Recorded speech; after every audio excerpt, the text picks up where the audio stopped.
सर्व मंगल मांगल्ये शिवे सर्वार्थ साधिके शरण्ये त्र्यंबके गौरी नारायणी नमोस्तुते. जय माता दी. सर्वप्रथम तुम्हाला आणि तुमच्या परिवाराला माझ्याकडून दसऱ्याच्या हार्दिक हार्दिक शुभेच्छा.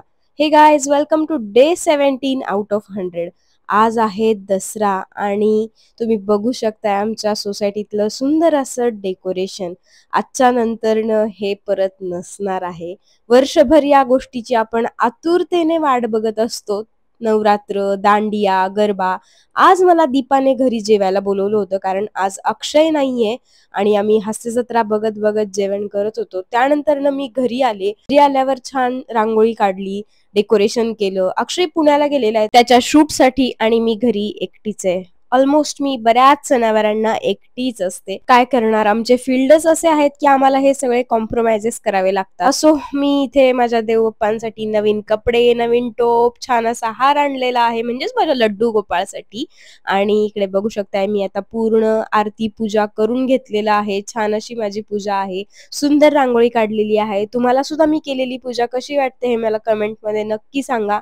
आणि आज होता दांडिया आणि गरबाचा लास्ट डे. सो मी दीपाला सुद्धा माझ्याकडे बोलवून घेतलेलं होतं की चल यार, ऍटलिस्ट आजच्या दिवशी तरी आपण छान फोटोज काढू, रील्स बनवू आणि त्याचबरोबर गरबा सुद्धा खेळू. माझी तब्येत बरी नाहीये, मला इतका विकनेस आहे, तरी सुद्धा म्हणलं यार नाही, परत वर्षभर या गोष्टीची वाट बघत बसायला लागेल. त्यापेक्षा मिळतंय तेवढा एन्जॉय आजच करून घ्या.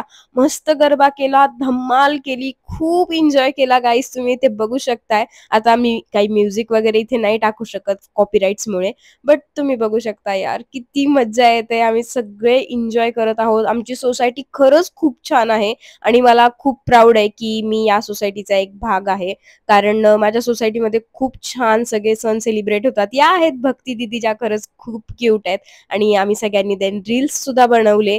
सगळं झाल्याच्या नंतर मी घरी आले. घरी यायला मला 1:30-2 वाजलेले होते आणि त्यानंतर टिश्यू पेपर शोधण्यातच माझा इतका टाइम गेला. शेवटी मला मायसेल वॉटर सापडलं आणि मला कॉटन पॅड्स सापडले नाही, पण कॉटन सापडले. त्याच्यानेच मेकअप रिमूव्ह करून घेतला. मोठा असा पिंपलवाला आलेला आहे आणि नंतर मी 2 वेळेस फेस वॉश लावून माझा चेहरा छान धुवून घेतला. त्यानंतर मी छान स्किन केअर करून घेतलं कारण ऑलरेडी पिंपल आलेला आहे आणि वीक फील होतो, घसा बसलेला होता. त्यामुळे मग मी गरम पाणी पिलं आणि गरम पाणी पिता पिता सगळं मेकअपचं सामान आवरून घेतलं आणि हे करता करता मला वाजले होते 3:30 ते 3:45.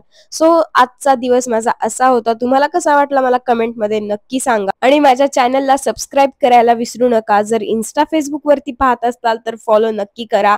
Thank you so much.